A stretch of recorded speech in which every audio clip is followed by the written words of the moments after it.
Welcome to my channel. I'm the Covered Call guy. My goal is to reach $120,000 per year passive income.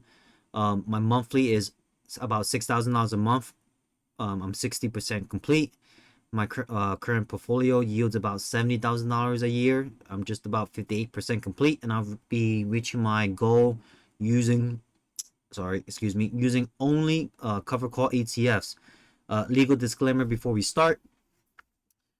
This content is for informational and educational purposes only and is not financial advice. I am not a licensed financial advisor or tax professional. All opinions are my own and may be incorrect. Trading and investing involve risk, including loss of principal. Always do your own research and consult a licensed professional before making financial decisions. I'm just some random idiot you found online, and I could be completely wrong. Now, with that out the way, let's get started. Today is a very, very good topic I want to discuss. It's just been infuriating me that when I have these conversations with people, when I tell them about my retirement plans and all, right? It's typically the older folks who just want to stick out and work till 65 or 70. And I always tell them I engage and I say, look, financial I'm sorry. Retirement is a financial number, not an age, right? Just just because a lot of people are retiring at 65 or 70 doesn't mean I have to or I should, right? I don't want to, right? I do not want to. The latest I want to work to is like age 40. And after that, I mean, I don't know, I'm gonna blow my brains out after work after 40. Jokes. I mean, that would be the worst case scenario, right? Work until 65. Um, but this is what I'm doing right now, so I don't have to, right? I want to shatter the myth that you need to be rich to, invest and retire and make it, right? That you need a lot of money. That's why I always hear, oh man, you need a lot of money, right? But that's not true at all, right? We're gonna talk about how $10,000 and modern ETFs can build real wealth. Right? Let's get started. The barrier isn't money, it's in action. Many people believe that investing is the club for wealthy. This is a myth. It's not true. The truth is starting with a modest 10,000 and making consistent contributions is more powerful than many think. The real keys are starting early, staying consistent, and using modern tools like Covered Call ETFs, like I am myself right now, to let that money work. And this is how wealth can be built, right? I want to compound the high yield and just let it do its thing. Let it do its work, right? So the foundation, I'm using the rule of 72. This is how I'm going to determine it. The rule of 72 is it's basically a uh, mathematical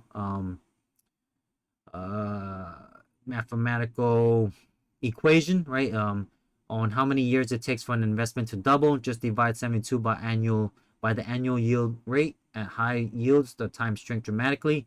As you can see in the chart, it shows the approximate time of doubling of the initial investment with no contributions. Let me say that again. This is just letting it do its own thing, and you're not doing anything to it. All right. Now at 8%, 9 years, 12%, 6 years, 15%, 4.8, 20%, 3.6, 25%, 2.9, 30%, 2.4, 35%, 2.1. You see how crazy that is?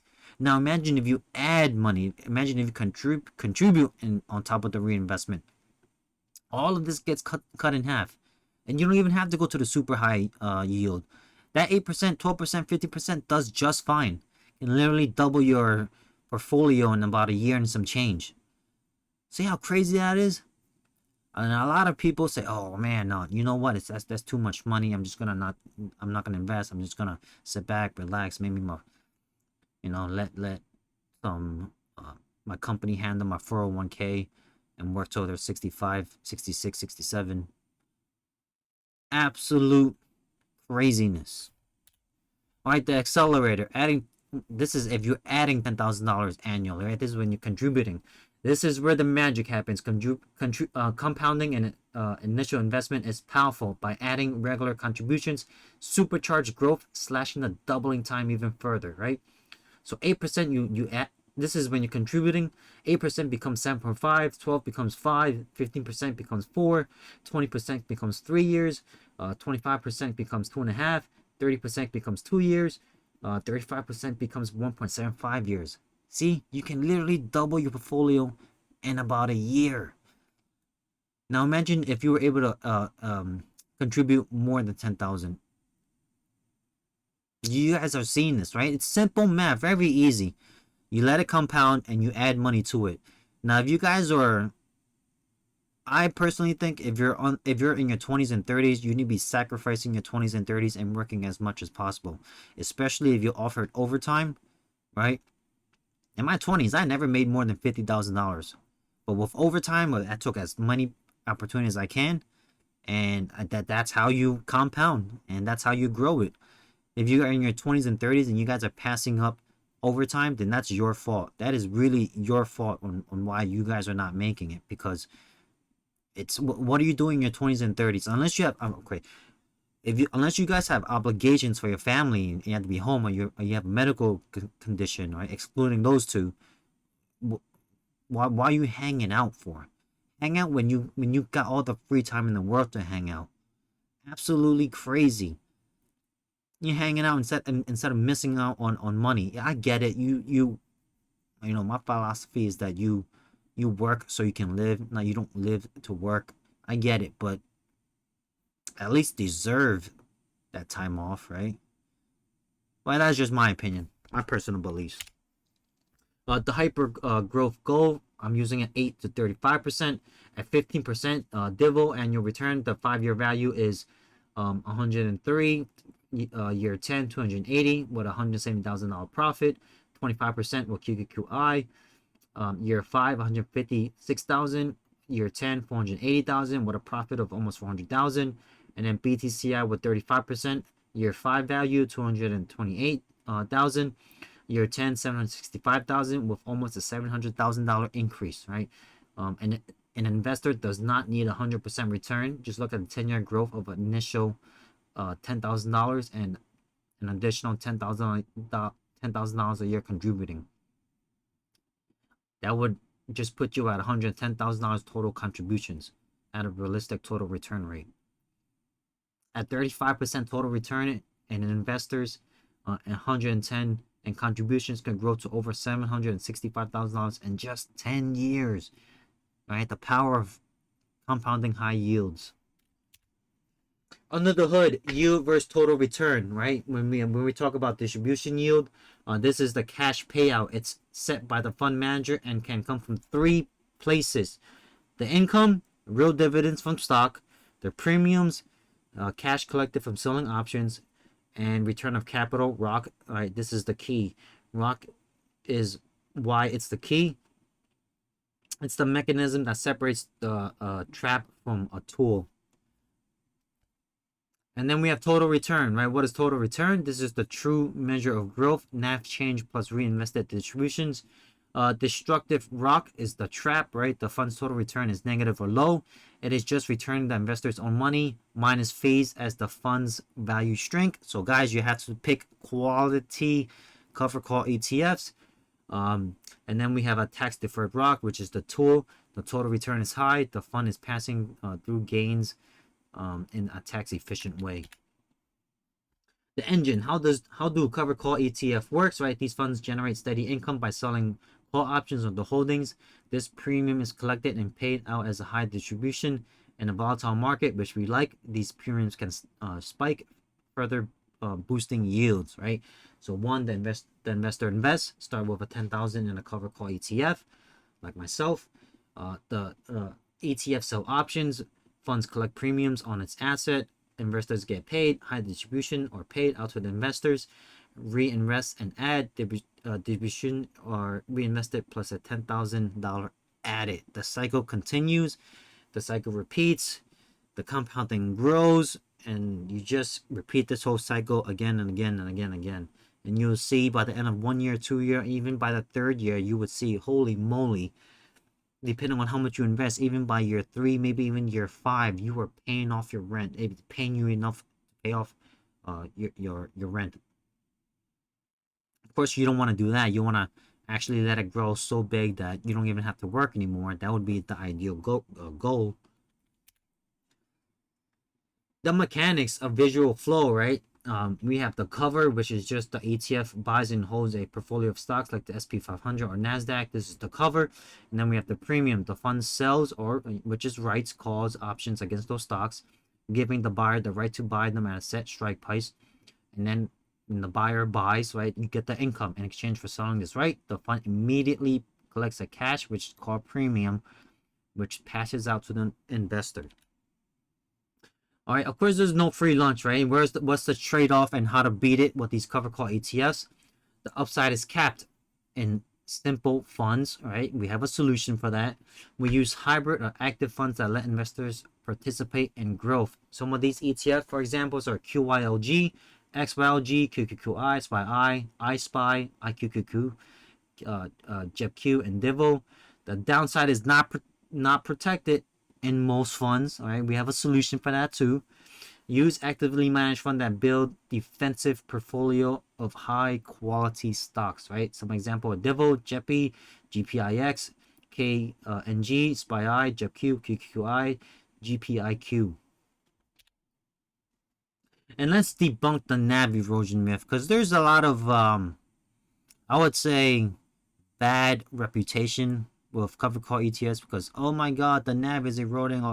Yes, for the most part, a lot of yield chasing from the early investors on Reddit and X. Yes, you guys chase the yield, and that's what happens. You guys are not looking at what's under the hood, and that's what happens. You guys just chase the yield, and the NAV erodes, and you're basically losing. You're not even getting your own money back. You're just losing money. All right, so let's debunk that myth, right? The critics, often using old data from simple funds like QYLD, will show declining NAV charts and claim the fund is depreciating or self-liquidating. They say investors are just being paid to own money in a destructive loop. The reality is that this only applies to yield traps, right? Superior actively managed ETFs are designed to grow total return and preserve NAV. For example, DIVO, one of the best in the class of cover call ETFs, has a 5-star Morningstar rating and a history of increasing its dividend payout over time. Another example is QQQI, has an annualized total return of 22.44% since inception, crushing the old QYLD's 7.92%, right? Absolutely doo-doo. The secret sauce, right? Volatility harvesting, right? As cover call investors, income investors, we like that. We like when the VIX spikes. Volatility, it just means higher premiums. Option premiums are price based on volatility. The crazy more volatile an asset is, like single stock or crypto, the more expensive its options options become. Harvesting, how does cover call harvest it, right? These ETF harvest this volatility by selling these options that are going to be expensive, collecting massive premiums, and that's how a fund based on volatility assets can pay out high distributions. Daily options like zero day expiration. Newer funds like iSpy or IQQQ sell daily options. This frequent high value harvesting can capture income from market noise while staying closer to the underlying assets growth. Secret sauce part 2, the asset growth, right? We want to see it grow. All right, when we had the Black Swan event, the number one driver of hyper growth is when the underlying its asset itself goes on a massive explosive bull run like Nvidia did. Right, a rising tide lifts all boats. The cover call ETF is pulled up by the assets tidal wave of growth. The fund's total return is a byproduct of this monster rally. And then we have growth plus premium. The final massive total return is a combination of massive underlying asset growth plus high premiums harvested. And this is the perfect storm. This is what we want to see in our cover call ETFs. And then we just do a case. I just had a case study on the 2023 anomaly of NVDY, which is Nvidia's high yield options call. In 2023, Nvidia stock had one of the greatest runs in history. The Nvidia ETF launched in May 2023. Capture a piece of this. Here's the fact check data. Please fact check me again if I'm wrong.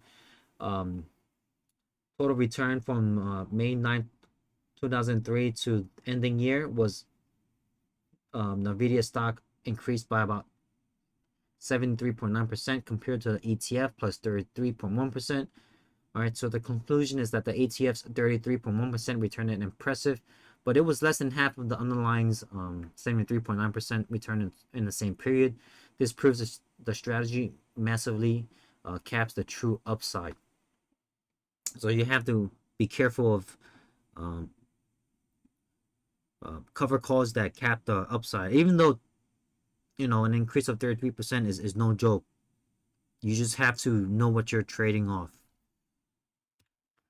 The U trap, right? We did a case. I did a case study on a TSLY. TSLY is the poster child for yield traps. In my opinion, it advertised a massive yield, but it has a low total return. Right? I call this the trap. The bait is that it advertised a 91% yield, but the truth is that actual annualized total return since inception is only about 17.13%. It's I mean, in some way, I guess it's good, but it really depends on your investing philosophy. Right, the mechanism behind this is that the fund distributes or 98% return on capital is literally just handing the investor its own money back minus a 0.99 fee.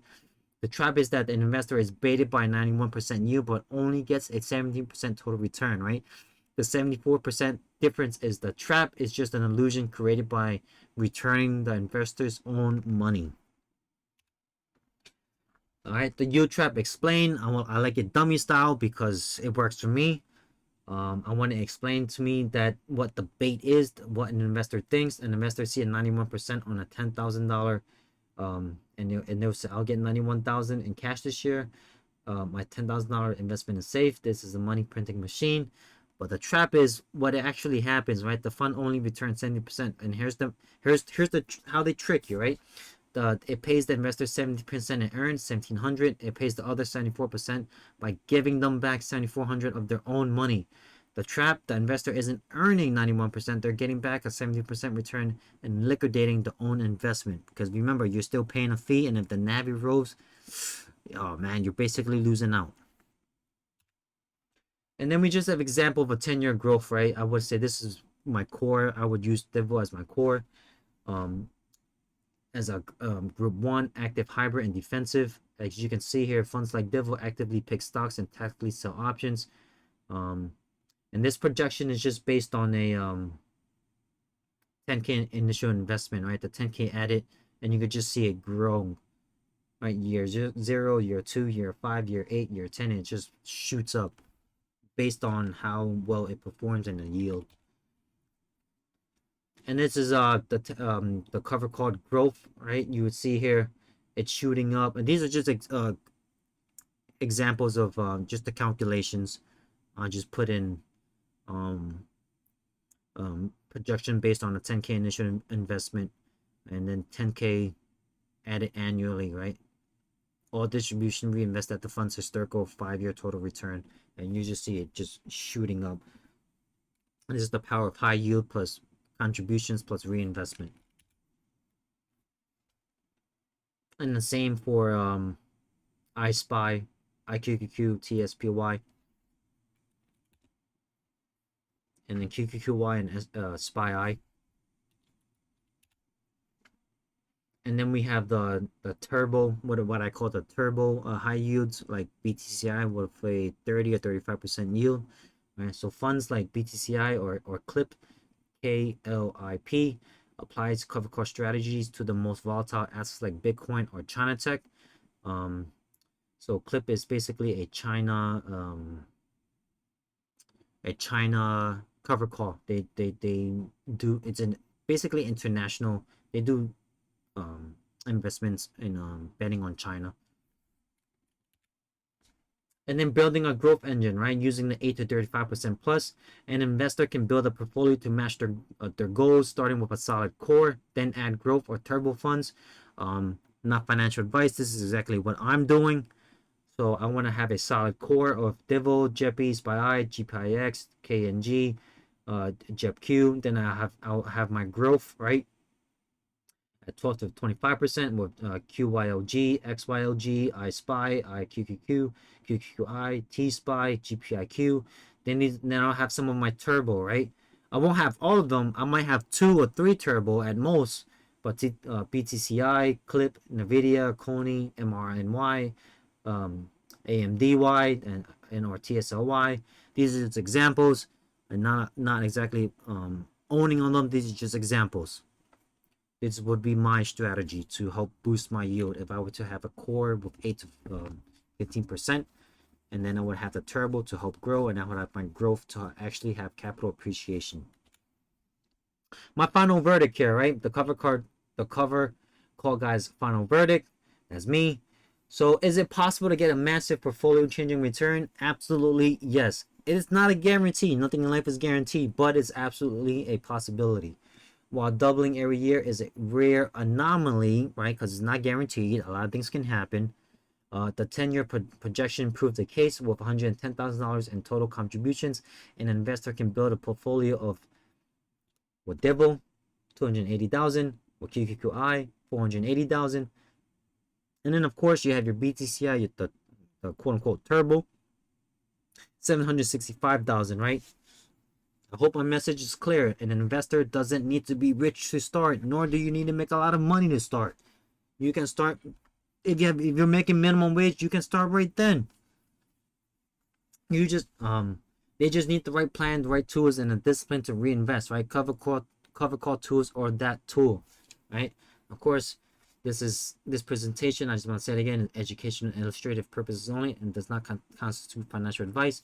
Past performance is not indicative of future results, right? Because a lot of things can happen.